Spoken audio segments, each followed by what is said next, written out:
for a book about some, actually, let's just start before I say all these things. Yes. So Yes. so hello everyone. Welcome to another episode of Chatter. Today I am here with Christopher Leonard, the author of The Lords of Easy Money. So welcome to the show, man. Thanks for having me. It's a pleasure, really, and hopefully I think the audience is going to get a real kick out of this. So because I got quite a lot of my audience from the GameStop saga that sort of happened and is still unfolding. So that's when the channel like blew up, is because I interviewed a few people about it. So like anytime I get anyone who's involved in like financial corruption or anything along these lines, people love it. So yeah, I'm sure the people listening will be already enjoying this. So what was I saying? Yes, your book is fantastic in that you managed to tell a really personal and engaging story about a topic that most people would find as boring as watching slow drying paint. So Absolutely. like, first of all, congratulations on that. That's an achievement in itself. Yeah. So Thanks. before we go into like some more deeper questions, why don't you give people an idea of who you are, like your background a little bit maybe, and then why you chose to write the book? Absolutely. Yeah. Thank you. So I'm a business journalist and an author, and I'm based in the United States. This is my third book. I tend to write about very large, powerful institutions, and I feel like my primary job is to help map out the sort of system of political and economic power, and then, reveal how it works and explain it to people in a way that's really easy to understand. So that's my entire primary job. And that brings me directly to why I wrote this book. So, one of my key concerns as a business journalist is income inequality, which is a global problem in the developed world. I mean, it's definitely a problem here in the United States. And the primary question is, why do we live in a system where the economy can grow for 10 years, but the gains are captured by a very tiny group of people? And this is a question you can just explore from angle after angle. And in 2016, I did this interview that really opened my eyes and made me realize that the central bank, the Federal Reserve, is a key part of understanding what's going on in our economic and political system. It's a key reason why the gap between the rich and poor has grown so dramatically over the last decade. It helps explain why we live in this highly volatile and fragile financial system. The Fed is really important to understand this. And I became obsessed with the Federal Reserve in 2016 and started to report on it, and then kind of found the human stories behind it that help illustrate it for the reader. But I guess if I could just put a quick headline on it, what attracted me and what I try to write about in this book is the fact that over the last decade, the Federal Reserve has been engaged in a truly unprecedented and radical experiment in money printing. The Fed, as a central bank, it has one superpower: it can create new dollars out of thin air. And the Fed is the only institution that can really do that. And when you look back over history, during the first 100 years of its existence, the first century, the Fed kind of slowly and incrementally created new money, or what the economists call expanding the monetary base. And then, you see this line kind of gradually increase over a century. And then between 2008, 2014, there's just this spike. The Fed creates over 300 years worth of money in about 4 years, total step change. And that reshaped our economic system in ways that I try to describe. And that's, I want to explain why that happened, what it means, how it works, how it explains what's going on. And that's why I wrote the book. Yeah, I'm just getting up a little graph here so people have an idea. So I'm getting it's a graph of the M2 money supply. I'm just going to pull it up and then share it with you, so that people can see what we're talking about, who are listening or who are watching even. So you should be able to see that if I just change this camera. And then, And incidentally, I can see this graph in my mind's eye as I sleep. But yeah, it's at this point stunning. Like, it's absolutely insane. Like, when you really consider what that is, Like that's the percentage change of the amount of money in year from the prior year. And that last little spike is like 2020 to 2020, 2021, basically. And isn't it something like 40% of all dollars were printed in the last like 24 months? That sounds right. Yeah, That sounds right. And it's obscene. It's something that I really just I can't even understand how someone believes this is a good policy. So before we try and like get our head around that, let's go back a wee bit and sort of lay out for people, maybe like some of my UK listeners, who don't know what the Fed is and don't really understand, or even US listeners don't know what the Fed is and maybe don't understand like why it was set up and what their original goal with it was, so we can sort of lay a ground for what we're going to discuss. yes. And okay, so the Federal Reserve at its root is America's central bank. And of course, England has its own central bank, Japan has its own central bank, Russia, as we've been really reading about, has its own central bank. So each bank is structured a little different, but let's go back to 1913. That's when the United States created the Federal Reserve.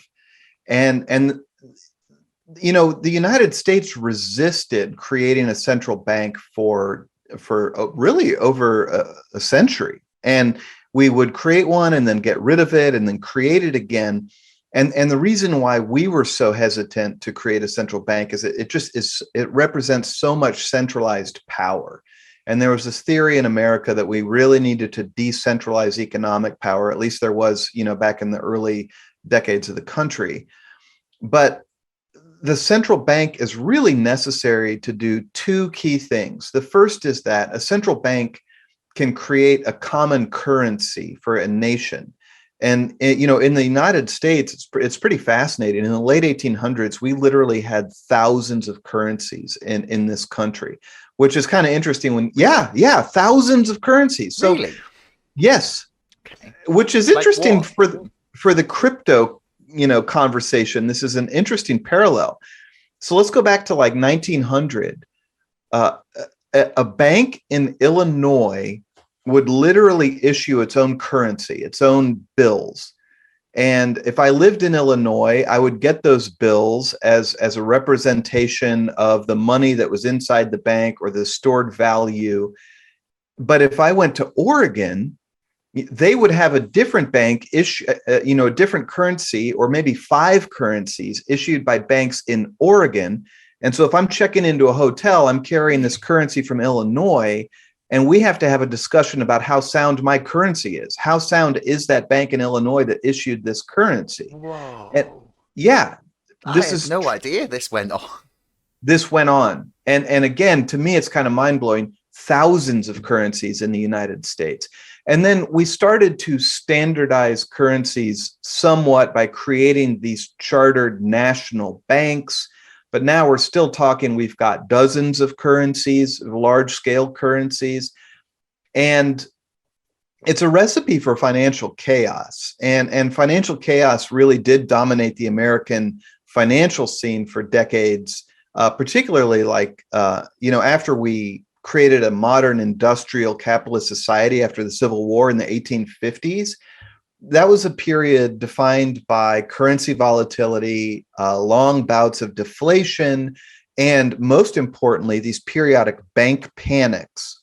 And we could walk through the mechanics of bank panics, but suffice it to say, when people lose faith in the currency, they rush the bank, they try to get their money out, the value plummets. And we were facing this problem again and again. In 1907, there was an enormous bank panic in the United States, and we had to count on the private sector bankers to step in and solve it. J.P. Morgan, the famous American banker, literally held a meeting in his office in New York. He bailed out the financial system, and there was political pressure to create a better way. That you know, we shouldn't be living in this real volatile up and down period of bank panics and depending on bankers like JP Morgan to bail us out. So we created the central bank, the Federal Reserve, which issued this currency called the Federal Reserve Note, otherwise known as a dollar. And it became a national, unified, consistent currency. really important. So we created the Fed to create our own currency and to be the sort of stable anchor of the financial system. That was the first job. The second critical job is that the Fed was supposed to stop those bank panics I just mentioned. Okay, the Fed was given this authority to create money out of thin air, which I'm going to call printing money, even though that's not technically correct. The money, the bills are printed at the Treasury, but the Fed creates money out of thin air, which I call printing money because people understand that. Yeah. So the Fed was given authority when a bank panic started to emerge. The Fed would be the so-called lender of last resort. It would print money to lend to otherwise healthy banks to stop a panic. So the Fed would stabilize the banking system. So that's why we created a central bank. Okay. It worked pretty well at doing those two jobs for decades, from 1913 up until 2008, an era of increasing instability, but more or less stability most of the time. So that's why we have a central bank. It creates and manages a currency, and it was built to stop bank panics. Okay. Yeah. This is one of the things that I'm always very confused about, is like, what is the definition of like who actually runs it? Like, is it a privately run organization or is it a government run organization? Such a great question. I describe it as like a genetically engineered hybrid of government and private bank. It makes no sense. It's this bizarre hybrid animal, and which is so interesting. And it gets to the politics of how things work today. So, and by the way, I know that this is all super important for the world, and I think for your listeners because of the importance of the dollar. Mm-hmm. The Fed is the central bank for the United States, but the dollar is the global reserve currency. So the decisions made inside the central bank really do affect everybody. So to your question, like, is this thing a government agency? Is it a private bank? The reality is it's both. So first of all, they create the Federal Reserve to be technically owned by private sector banks in this complicated way where they've got stock that they can never sell. And the Fed is actually a system of 12 regional banks, and each regional bank is controlled by a board of directors that are chosen from local private sector banks. So in a way, it's a private sector bank, but here's the key part. The Fed is controlled by a governing body based in Washington, D.C. And there's, confusing, it's a very confusing structure, but there's a governing committee called the Board of Governors. And these are basically like political appointees who are appointed by the president, approved by the Senate. They're 12 people who work in an office in Washington, D.C., and they set policy for the bank. They decide this is what the bank is going to do. So they're political people, and they sit on a political committee, and they control this private enterprise that is the central bank. So here you see the mix of public and private. And then to confuse things even more, the most important policies at the Fed are decided by this committee of 12 people, which includes that board of governors I just mentioned, plus a rotating cast of regional bank presidents that come in. And this is the committee called the Federal Open Market Committee, or the FOMC. Yeah. That's the really important committee. Okay. They're the ones that meet every 6 weeks. They decide whether to raise or lower interest rates or whether to do extraordinary bailouts. So, very long answer to your question. It's a hybrid between government agency and private bank. And it's, another critical point before I shut up is that they built this bank so that it's insulated from voters. Okay, the committees I just mentioned aren't elected by the people. They have long terms, and the idea here was that we will insulate this bank from the sort of grubby business of electoral politics so that the bank can kind of act in the public interest. Yeah. Okay. Which seems fine in theory. Yes. And it's one of these kind of unhappy compromises in the sense that, you don't want someone who's like a United States congressperson running for election every 2 years. Yeah. That could get corrupted. Mm-hmm. But at No, the it's same not just that. time, It's like you can't have like wildly volatile fiscal policy. That's just recipe for disaster, realistically. It needs to be, exactly. yeah. Be- So, sorry, just finish your point there, and I've got a couple of questions about that board. well, you nailed why it's not great to have elected officials at a central bank. But the flip side is you've got a committee of 12 people making these hugely consequential decisions with very little accountability. Yeah. Okay. Are they the most powerful people in the world? And can they be sacked? And what oversight is there? There's very limited oversight. They can be sacked, but it's a complicated maneuver to fire a central bank governor, and then the all these committees we say have a chairperson, and that's the chairman or chairwoman of the Federal Reserve, which right now is this guy named Jay Powell. Previously, it was Janet Yellen. Before that, it was Ben Bernanke, Alan Yes. Greenspan. Most The, of my listeners will be very familiar with Daddy Pyle and his money printer. Uh, yeah, and they can't be easily fired, and there's this whole idea that they're supposed to be independent of politicians, and they can't be pressured by elected representatives. Without question, they are among the most powerful people in the world. I mean, the committee of people who runs the Fed has tremendous economic power and tremendous economic influence, but they're also, in a way, they're subject to pressures from Wall Street and from the investment community. And in a way, the picture that kind of emerges is yes, they're the most powerful people. It's this committee of 12 people. When they make a decision, it's going to affect the entire global economy, but they're also kind of slaves to Wall Street, to put it bluntly. I mean, there's so much pressure not to cause market volatility or to do what's necessary to prop up stock prices and to help hedge funds like BlackRock, that it's not like they're dictators. So it's kind of complicated. No, that makes sense. I mean, in research for, I've been writing a book about GameStop, which is coming to a nice conclusion actually at the moment. But part of it has been examining like some of the bodies like the NSCC, the DTCC, and they're all kind of in this weird gray area where they're kind of government but kind of private, and they're kind of independent but also kind of beholden to all the big funds on Wall Street. So seems to be just the way that our financial system has sort of built itself up, is that sort of weird combo of public and private. And I love books like that, to be honest, because I'm not familiar with the two entities you just mentioned. The Depository Trust Clearing Corporation and the I don't remember what NSCC stands for right now.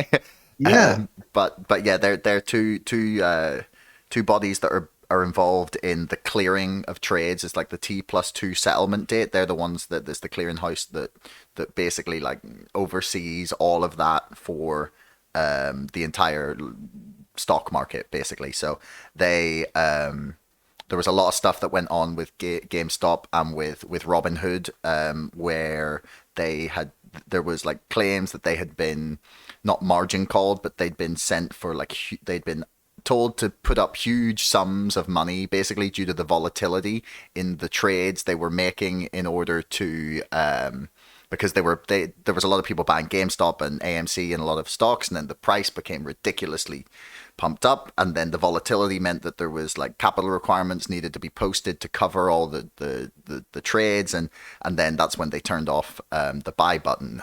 Under what direction is still up for speculation, and we'll see how the lawsuits come out. But yeah, so that's why I was exploring that. But to go back to the Fed, I would love to know why we started this policy of quantitative easing, because we've had it in the UK as well, and it happened at the same time. It happened around 2010, 11 is when the Conservative government came to power for the first time, the ones that are still there. This is my entire adult life. And so they started the same policy, and in those first few years they printed £435 billion, which is enough to give £6,000 to every single person in the UK. and then they've increased it since then. So like, what made us start this insane policy of just printing just obscene amounts of money? Great question. So let's talk about it. But quickly, what I like about your book too is when you really start to get down to the mechanics of how these things work, it's always surprising. It's always more complicated than people think. And then there are always these dynamics of power. Who's making the decision to turn off the buy button? And who's benefiting from all this? What the Fed has been doing is very similar in the sense that the Fed, okay, as we've talked about over the last decade, the Fed's been engaged in these really radical policies of driving growth through money printing, wild stuff. That graph you showed at the beginning, we could walk through like 10 graphs of that where history goes like this and then just explodes. We're in a different territory. And the program at the heart of that is called quantitative easing, which the Fed really undertook in 2010. But when the Fed undertook it, it pressured other central banks to follow suit. That's one key reason why you see it in Europe, why you see it in the Central Bank of England, or the euro, ECB, the European Central exactly. Bank. Yeah. Okay. So let's go back to the beginning of the book. The Lords of Easy Money or whatever starts on November 3rd, 2010. Yes. And a key thing here is the financial crisis of 2008, 2009 was a near, it was a cataclysm. It could have created a depression.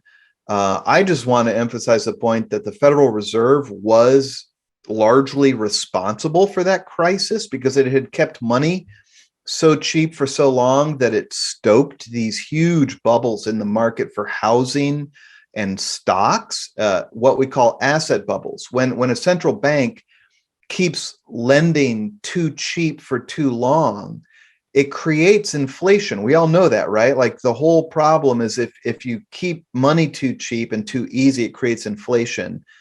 But there's two kinds of inflation. There's inflation for the things we buy and consume, like hot dogs, television sets, and cars. That's price inflation. But central banks can create asset inflation like they did with the housing bubble because they kept rates so low for so long that everybody starts borrowing to buy houses and the price rises to a level that's just simply unsustainable and then it crashes. So we see this tremendous crash in 0809 and it's cataclysmic. It wipes out trillions of dollars in wealth. The Fed responds by being the lender of last resort at a scale it's never done before. It prints $1 trillion to bail out the banks, to bail out foreign central banks like that in England or Brussels. And then we have this hangover, okay? That's 09. And the book opens in 2010 when economic growth is still really weak, the unemployment rate is still really high. And what's critical is the economists knew that life was going to be this way. When you have a financial crash, it takes a long time to dig out of that hole. But there was political pressure to do something about it. Unemployment is still at 10%. Growth is still really weak. There was so much political anger in America. And in 2010, we see this right-wing Tea Party movement take power in DC. Our democratic institutions in the United States become more and more paralyzed and dysfunctional. And so the central bank under the chairman, Ben Bernanke, says, you know what, we are going to push into the center here. Okay, we are going to become the engine of economic growth in America. Mm-hmm. And we're going to do it in the one way we can. We're going to print new money. Okay, and that's a really key thing to sit down and kind of think about. When you drive economic growth, you can do it through like Keynesian economics of the government hiring people to dig ditches and build buildings and missiles or whatever. Yeah. This is a different thing. This is a central bank saying we're going to print hundreds of billions and eventually trillions of dollars and give it to the banks so that they do more risky lending and drive growth that way. Why is that Ben Bernanke's decision? Like in what? I am stunned here because obviously I'm aware that quantitative easing has happened, and I've I've been through your book.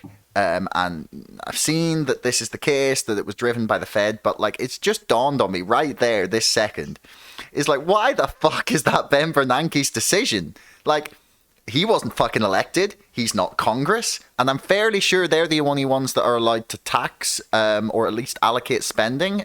Or I can't remember the exact language as far as I'm aware. So Congress are, as far as I'm aware, the only people who can, allocate the budget. So why is a central bank suddenly allowed to do that? Like, I don't know why I've not thought of this before. It's such like a profound, interesting, revealing question. So what you're talking about here is in the United States, you have so-called, quote, fiscal authorities, fiscal, tax, spend. This is our democratically controlled institutions like Congress and the White House. These are the people that can say, okay, folks, we are going to tax you. We're going to raise money, and we're going to use that money to build a dam or a bridge or a school. And that's how society works. Yeah, normally. That's fiscal policy. But then you've got, quote, monetary policy, which is what the central bank does, which is manage a currency and then be the lender of last resort to the banks. So we're in this moment in 2010 where you've got this very ambitious chairman of the Fed named Ben Bernanke, who really is aggressive in terms of talking about ways central banks can increase their influence and be experimental. I mean, I chart it in the book all the way back in the year 2000. He was writing these papers about how central banks can do new and experimental things to stimulate growth. And quantitative easing, so-called QE, it's one of these experimental things that the bank had never done before. And what he's saying is, it's kind of amazing. He's like, forget interest rates. Forget raising and lowering interest rates, which is how the Fed used to primarily intervene in the economy. He's saying, here's what we're going to do. We're going to go out to Wall Street, and we're going to go to this group of 24 select banks that are called primary dealers. And we're going to buy stuff from them. We're going to buy treasury bonds and mortgage debt. And we're going to make those purchases by just creating new money in the reserve accounts of these banks. So with quantitative easing, the Fed goes out to JP Morgan, says, hey, we want to buy $8 billion of treasury bonds from you. And JP Morgan says, okay, here you go. And then the Fed says, look in your special reserve account at the Fed. Boom, $8 billion just appeared. And the Fed does this over and over and over again until it has created, for example, the first round, $600 billion inside these bank accounts on Wall Street. And that's what quantitative easing is. Now, your primary question was like, who gave Bernanke the authority to do it? Yeah. Gray area, man, to be honest. Like, the Fed is given authority to do business with primary dealers. It's not explicitly barred from doing quantitative easing. The whole public debate around quantitative easing was essentially non-existent. Yeah. Yeah. And I don't remember it being asked.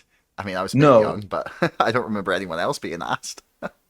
They just did it. And like, that's one of the key points of the book is these central banks have gathered up for themselves more and more power, authority, and reach, while the politics behind it has become more and more removed from America, from general people. That's what bugs me about the phrase quantitative easing. It instantly just sounds like a science experiment or some PhD theory that we're not going to understand. Yeah. It's really just money printing to drive growth. Yeah. Yeah. Well, yeah. Do you think people would feel differently if that's how it was described? I know for a fact they would. And that's why Ben Bernanke, when this happened, he went on a huge American television show called 60 Minutes, watched by millions of people. And he said categorically on TV, we're not printing money. That's a misconception. No, we're just typing in numbers in a computer. It's much easier. Like Exactly. And people know intuitively that if you overuse the authority to create money, you're debasing the currency and creating dangers of inflation. And when he said we're not printing money, he was he was misleading the American people and obscuring what they were really doing. And you see this again and again. They cloak it in complexity. But when you really get down to it, they are doing these things that people react to, like, oh my God, you just created $1 trillion in the banking system to push banks to take on more risk and buy more assets and pump up the stock market. Like, that doesn't sound like a great way to drive economic growth. And It seems like a I very think cheap and synthetic way to do it, or at least short-term cheap. short-term cheap is a great way to put it. And it builds up long-term risks. And it's like, if you could really achieve true sustainable prosperity through printing money, everybody would do it, right? If it was that easy, everybody would do it. Yeah, yeah, really. So one of the things that this does, that I was kind of aware of, and then with you pointing out in your book that wealth inequality is like one of the biggest concerns that you have is like that really turned me on to like this. I'm going to enjoy this conversation because, like, for me, that is one of the biggest things that I think we just totally ignore. Like, and I don't think we think enough about what happens when the inequality gets any worse at all, because we're at like levels that are just ridiculous. Like, all of the growth basically since 2008 has just gone to the top, and everyone else's like stay-at-home pay on like in a real terms way is either the same or basically gone down. And the more that happens, the less stake people have in the economy, the less people who are stuck at zero with no way out, the more they will just the more chance there is that someone will just go, well, fuck it, and like flip the table and everything goes insane. And that's when you get like revolutions, very dangerous and violent revolutions, and that's not what I want. So I'm very pleased that someone is addressing this issue in their book. So do you want to explain how that is the case? Why is it that quantitative easing is leading to an increase in wealth inequality? Yes. And just ditto, emphasize, fully agree with everything you just said. This is one of the most important issues facing the world, and one of the most important issues facing developed economies across the world. This is key. And you're pointing out it's not just like some moral issue. It is a moral issue, by the way, but it's also a pragmatic issue about social stability. When you've got the vast majority of the population treading water and in fact slowly sinking, which has been happening, particularly in America. Wages have been flat since basically the 80s, while the cost of living, the complexity of living has been rising and rising. Okay, critical issue. Your question to me is, how does the Fed play into it? Mm-hmm. And this is so important. To say that the Fed has been stoking income inequality isn't like some kind of analysis or opinion. It is a mechanical reality of how quantitative easing works according to the Federal Reserve itself. So again, when the Fed creates these billions of dollars, it has to do it necessarily, by the way things work, it has to do it by creating the money inside bank accounts on Wall Street. When the Fed creates new dollars, it can only do that by creating this money inside the accounts of the so-called primary dealers. That's JP Morgan, Goldman Sachs, Wells Fargo. Okay, fine. So the Fed prints roughly 3.5 trillion new dollars inside the banking system. And the Fed does it with the stated goal of like trying to drive economic growth. But I had the luxury of getting to go back and read through the internal debates at the Fed. I interviewed the people who were involved in the debates, and it's just not up for contention. The Fed knew that the way this program would drive economic growth was by stoking those asset prices. It was going to stoke the stock market. It was going to stoke the market for corporate debt, for leveraged loans, for corporate bonds, for commercial real estate. And Ben Bernanke and his lieutenants said, if we can stoke up the stock market, that creates the so-called wealth effect, whereby Americans will start feeling like they've got money in their pocket, because their 401k is looking good, or they're seeing on CNBC that the stock market is up, and they'll feel more free to spend. Okay, so the Fed knew it was stoking asset prices by creating all this money in the banking system, and it hoped that would create economic growth. But just break it down. when you look at the actual ownership structure in America of who owns assets, the wealthiest 1% of our population owns roughly 38% of all the assets in the country. That's real estate, stocks, bonds, art, cars, or not cars, but real estate, corporate debt, stocks, paintings, etc. Mm-hmm. The top 10% of wealth earners own 65% of all the assets. Now look at the bottom half of the wealthiest Americans. The bottom half of the population, they own about 5 to 7% of the assets. So when you've got a program that stokes asset prices, you are necessarily dramatically increasing the wealth of the top 1%, barely affecting the bottom half of all Americans. Mm-hmm. So that's the mechanical way that the Fed's been driving up income inequality. Okay. So why do you think that this hasn't been challenged? Like, if it's so definitive, like if it's so like straight up, like this is what happens. Because that's what it seems like to me. Like, this doesn't seem like one of those areas where, it's like, oh, causation doesn't equal correlation, or, those two metrics aren't usually tied, or, there's like squirrely things where you can say, well, this is not definitely that. But in this case, it seems pretty like cut and dry. Is it simply because like the asset price inflation means that the people in the position to challenge this are benefiting from it, and therefore no one says anything? Is it really that simple? That's a foundational part of it. That's exactly right. Because when the Fed goes out and says, hey, we're going to do quantitative easing, the people, the so-called elite, are fully cognizant of how crazy and radical that is. Mm-hmm. But if it's driving up the stock market, you are benefiting JP Morgan, BlackRock, the Carlyle Group. And I'm not trying to be conspiratorial, but you're benefiting the richest, most powerful people in the financial system. They are not going to complain. And when those people don't complain, a project or a policy surprisingly just sails through and does A-OK. It's when you start antagonizing the very richest, most powerful institutions in the country, when you start antagonizing those people, that's when real criticism starts to come down on you. Yeah. Then there's another element to it. So yes, it benefits the biggest of the big banks, the richest of the rich Americans. Therefore, it kind of goes through.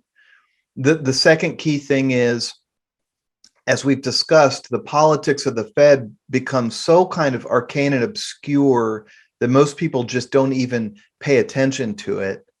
And then the third key element is, when we see price inflation, like when the price of gasoline jumps 10% or the price of cars jumps 10%, people see it, they feel it, mm-hmm. and it's negative. Yeah. And then they get told it's the war in Ukraine when it's been happening for 6 months. Exactly. But when assets inflate, everybody on CNBC is like, oh my God, the stock market's up 5% today. The housing market is booming. The housing market in the United States, prices have jumped 18%, double digit, crazy inflation over the last year. Not that much? Yeah, wow. 18.8% year over year housing prices have increased in the United States. Not coincidentally, at a time when the Federal Reserve is directly buying roughly $40 billion in mortgage bonds a month. They've started to taper that down, but they were doing that for about 2 years while keeping interest rates pegged at zero to stoke demand. Okay, so when asset inflation happens, it's seen as this like unalloyed good thing. Like, hey, stock market's up today. But nobody's taking the step back to say, is that inflation creating an unsustainable asset bubble that's going to eventually crash? That's a problem there. So this policy has been going ahead for 10 years, round after round. There you go. Yeah, you can see it. That's just 10 major cities, but I thought that gave like a good indication of where we're at there with house price growth. and if I could make a point, I'm sitting here reading about these metro areas like San Francisco and Seattle. The Fed is directly stoking these real estate prices. It is helping push the price up by double digits and putting houses out of the reach of more and more Americans. It's social instability, all that stuff you and I were just talking about.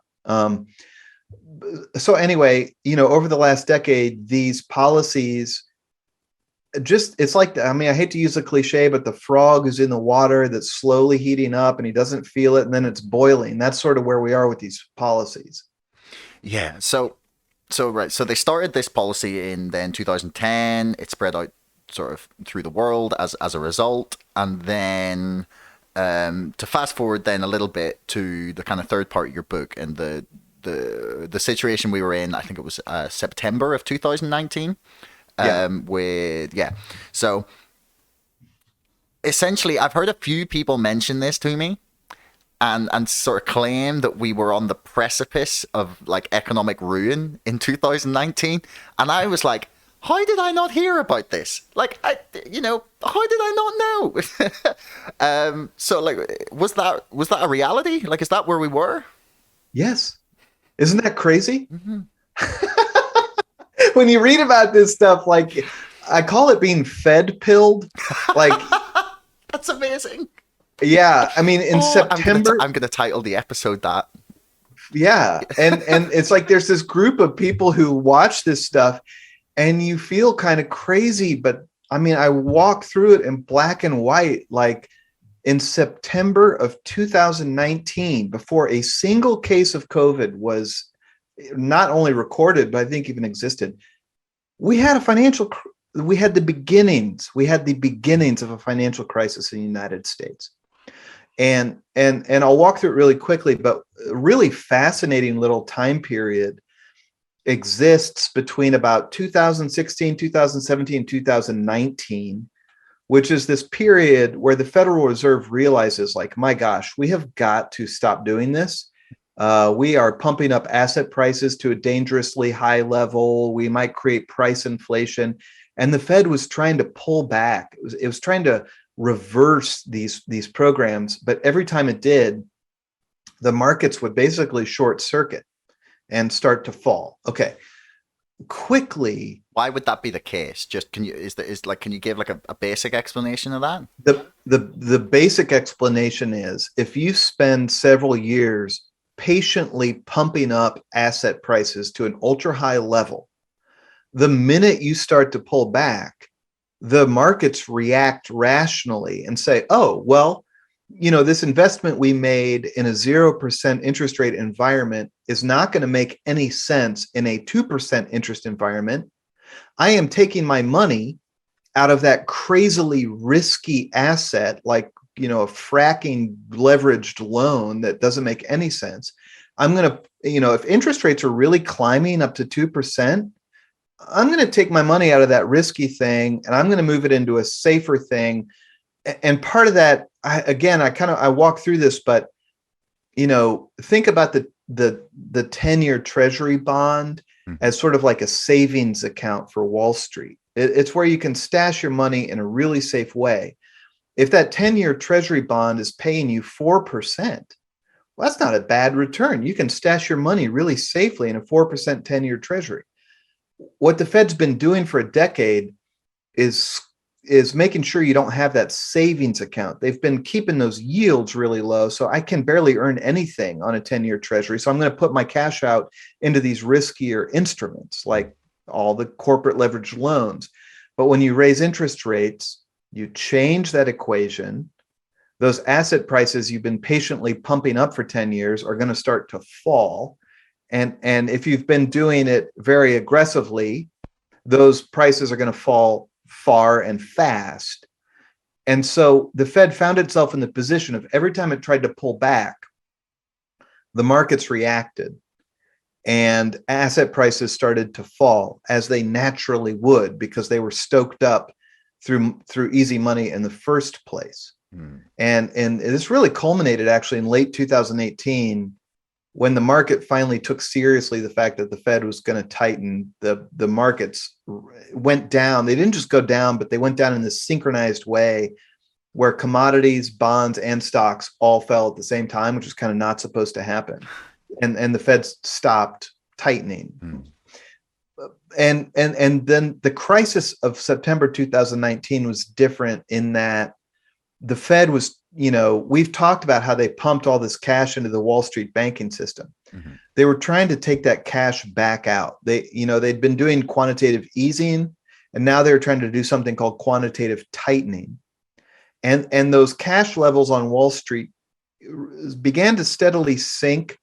And then they hit this level that created a panic. And the panic expressed itself in this overnight loan market that's kind of obscure called the repo loan market. Is it the reverse repo market or is it the repo loan market? It is the repo loan market. Okay. And this is where we start to need another hour. If we could please just leave reverse repos over here for a second. Yeah. Well, you're welcome, very welcome to come back on the show and talk about it again in the future, man. I'd love to have you back. That'd be great, man. And we could do an episode on the repo market would be really interesting because the repo loan market is the lifeblood of Wall Street. It's supposed to be this very safe loan market where it's a fully collateralized loan where a investment bank gets the cash it needs for the day by loaning really safe treasury bills, and then they reverse it back and they get the treasury bills back and give the cash back. Yes. All we need to know for this discussion is that in September 2019, the repo market panics and freezes. The price of a repo loan, which is supposed to be an ultra safe loan, that price goes from 2% to 9% in a day. Mm-hmm. Now, a 9% repo loan is a financial panic. And what's so interesting about this panic is I equate it to what we see in the age of global warming with the quote sunny day flooding, where the sea levels rise and in a coastal city, the town is flooding when there's no rainstorm. This was like that. There was a seizure and a panic in the repo market, but there was no Lehman Brothers had not just collapsed or Russia had not just invaded Ukraine. The system was short-circuiting because the Fed was trying to withdraw its stimulus. Is that the correct chart? Overnight reverse repo agreements Is that sold. Different? Because I've been because the GameStop community have been following the reverse repo market incredibly closely. They even have a high scoreboard because it looks like a retro game thing that because every month for the past 6-7 months, it went from being the record overnight was 200 billion or something like that, and then they just smashed through it. And this chart I don't even think is up to date because it's frequently well over I think it's $1 trillion overnight, which is obscene. Well over $1 trillion, daily, and that's 5 times as high as it used to be. And that could be a slightly different market. Maybe I'm not looking at the correct thing, but I'd say probably a similar indicator that the banks are in need of money. Yes, and it's so crazy.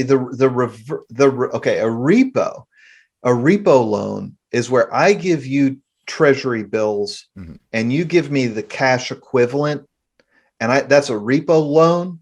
And then the next day I take back my treasury bills and pay you back the cash. Yes. That's a repo loan. A reverse repo is the opposite. I borrow treasuries from you and give you the cash. Okay. And then we reverse it the next day. Why would you need to I understand why they would need the cash. Why would they need to buy assets and give the cash to the Fed? What is the reason for that? So this is a great question. First of all, if the Fed is offering enough money in the rate for a reverse repo, you take it, because the Fed is saying, hey, if you give me a bunch of cash, I'll give you this treasury bill, but the rate I'll pay you for doing this is going to be high. If you've got a bunch of cash sitting in your bank account, okay, do a repo loan with me and you'll earn some money on that cash, and I'll offer you enough so that it becomes worth your while. Okay. So the Fed needs money. That's Well, what it's okay. suggesting. No? Okay, maybe I'm wrong. Here's what it's suggesting. That crazy chart. Well, you should do a whole show that's just like insane Fed charts. We could do that. we We could make live that the next one. We talk about the repo market and insane Fed charts. I'd do that. we live in the era of insane Fed charts where it was one way until about 10 years ago, and then the spike is super high. You just showed the level of reverse repo loans. And what you saw was a spike in 2020 and then a spike that makes no sense like today, like in our current time. Yeah, that one, like I said, that one that I've shown you isn't even as high as it goes. It's like it's like twice the height of that the graph should be for where it's at now. It's mind blowing. And it's a symptom of the truly mind-boggling, insane level of cash that the Fed is pushing into the banking system. It is pushing, like, okay, in 2010, when the book opens, the Fed did a quantitative easing worth $600 billion, and it was like this controversial thing, and it was a blah, blah, blah. Since COVID, the Fed has been doing quantitative easing at the tune of $140 billion a month. Like the permanent spigots are open. Whoa, that is a Yeah, lot, man. it's a lot. It's hard to get across how much money the Fed is pumping in. So all this cash is flooding into the banking system, and there's so much that the banks literally have too much, and they're storing some of it back at the Fed through this reverse repo. That's why you're seeing this crazy spike. Is the reverse repo is the Fed taking cash back into its house through this weird loan program. So yeah, it's just a function of how much cash is out there that it just doesn't even make any sense. And it just highlights where we are right now in 2022, whereby Yeah, where are we? Like, how screwed are we? Like, is there a chance that this doesn't like all fall apart? so Jay Powell, I have not interviewed him directly about this, but one of they bring in these private bankers to consult with the Fed. And one of these guys told me that Jay Powell said that what they're trying to do right now they need to raise interest rates and pull some of this cash out of Wall Street to fight price inflation. And if they don't, price inflation could continue to embed itself and grow even further. But if they tighten too much, the markets are simply going to crash, a massive crash. And so Jay Powell has described this as trying to land a 747 on an aircraft carrier, which in my mind is just another way of saying crashing a 747. Yeah, I was going to say, that doesn't sound like something that's possible. I mean, that's just him being like, yes, well, we're trying to blow up this balloon with a spike. Yes. And so what do you think? Like, do you think it's actually possible for them to walk that line? No. Okay. No. And the reason I say that is because every time they've tried to do it, the system has short-circuited. Again, we were talking about that repo loan thing in September 2019. By the way, those repo prices, the loan market, they hit 10%. It was a panic, and the Fed had to step in and print like $400 billion. I called it the $400 billion bailout nobody knew about. Yeah. And they had to do that to spray foam on the fire. And that's back when times were great. Basically as good as the economy is going to be in a long time. Every time the Fed tries to tighten, the markets react, prices fall, volatility increases. There's no reason at all to expect it's going to be different this time. The big question is, does the Fed basically not tighten? Do they not, they've been talking all this language about raising interest rates to fight inflation, but the pathway that's open to them is to simply let inflation increase and embed itself and not create a financial market crash. So, but then it's kind of the problem is then that, like, as we were talking about earlier, that inflation increases inequality, and then it accelerates that situation where people have less and less. If it's like good, like price inflation, not asset price inflation. So Yeah, It's depressing. yeah, it's a little depressing, isn't it? It is. It is. Do And you do you think go that ahead. this would be like?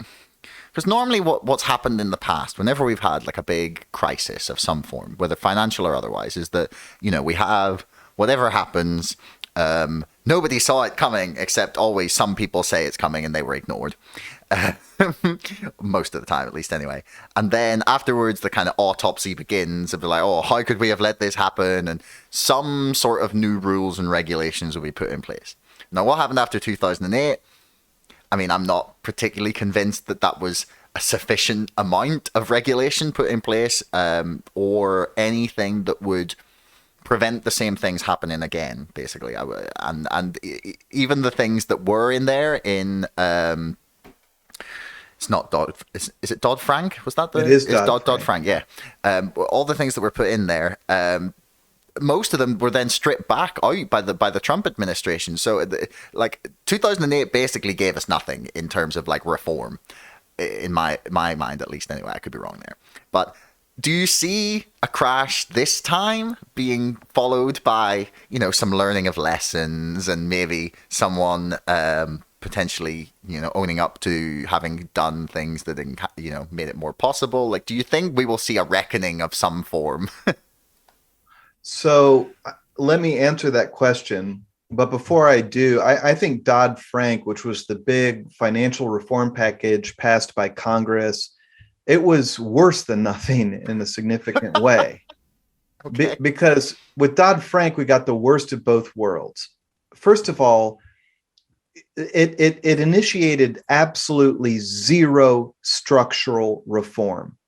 It is very instructive to go back to the 1930s. Okay, we had a huge banking crisis in the United States in 1929. That's when Franklin Delano Roosevelt was elected shortly thereafter. And the Roosevelt administration comes in and they reform the structure of the banking system. They literally shut down the banks, they nationalize the bad banks, they break apart speculative investment banking from commercial checking account banking. Yeah. They create Glass-Steagall, right? That was Glass-Steagall. That's exactly right. And let's just look at Glass-Steagall. I describe it as like a biblical proclamation in the sense that it was short and sweet, but wide sweeping in its context. It was like, thou shalt not do speculative banking and commercial banking. It was simple. Dodd-Frank was the opposite. It was like, we're going to allow the too big to fail banks to remain too big to fail, but we're going to impose 2,000 pages of annoying regulations upon them so that the banks like Credit Suisse and JP Morgan have to hire 2 buildings full of lawyers and accountants to handle the regulations. So it does nothing but antagonize them and makes them hate the government, while also not creating any structural reform, while also creating the illusion that we have a safe banking system, which is an illusion. And so that's what Dodd-Frank did. It replaced structural reform with 2,000 pages of annoying, like DMV style rules and regulations that have really done nothing to improve the safety of the banking system. Okay. Your question was like, could we have a reckoning? Yeah, like could we do something? Like, do you see there being enough self-reflection if things all fall apart again, or is that hopeful to your wishful thinking? I mean, it's what we have to hope for and push for. What worries me is we have a it gets back to that thing you're talking about with income inequality. People are stressed out. People have lost faith in the system because they kind of intuitively know it's not working for them. Mm. But, I was actually just down in Orlando, Florida for the CPAC convention, or the Conservative Political Actions. This is the Donald Trump crowd. Yeah. And they're focusing all of their anger on the so-called, wokest leftist movement and the big tech monopolies. Mm-hmm. And then the left is focused on like the Koch brothers and big corporations and right-wing fascists or whatever. Mm-hmm. What worries me is people read, I don't know, our media system doesn't seem built to kind of stoke a very healthy reckoning of like, okay, this didn't work. Mm. That didn't work. We need to reshape our political system in a way that constrains the power of big banks, that puts a leash on Wall Street, that empowers labor unions, or, whatever the solution is. It's like we're all kind of getting angry at these different provocative emotional things. Yeah. That's what worries me, is that we won't have a reckoning, but just continued anger. And of course, that just lays the ground for demagogues to come in and take control. Okay, so that's a bad situation, but the good situation is that we do learn lessons from what happened. To me, one of the big lessons is pretty simple. Don't count on central banks to drive your economic growth. I mean, unfortunately, I guess now nobody needs to buy my book, because that's the headline.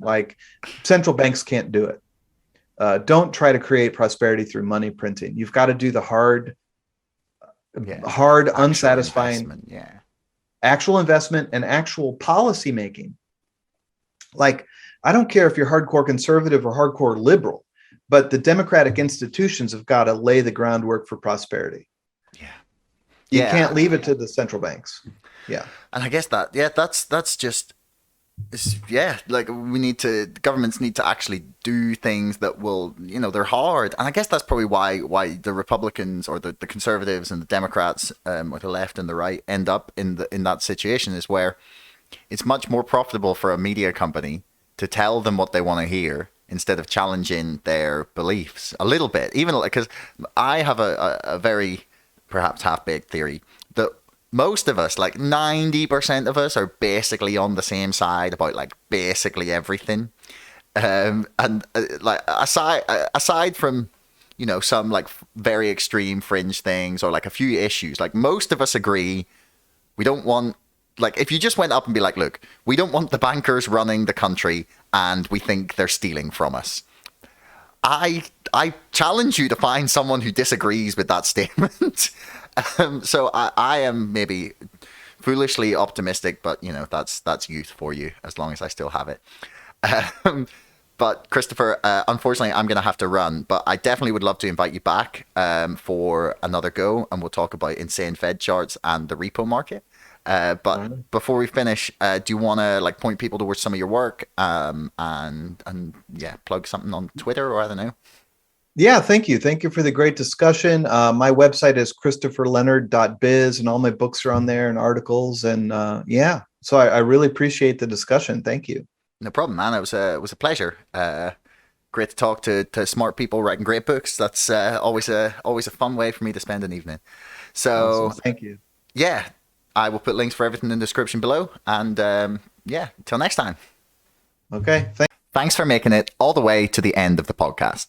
If you want to leave us a comment, that would be awesome. Please share, subscribe, and if you're listening on Apple, please leave us a review. Until next time, thanks for listening.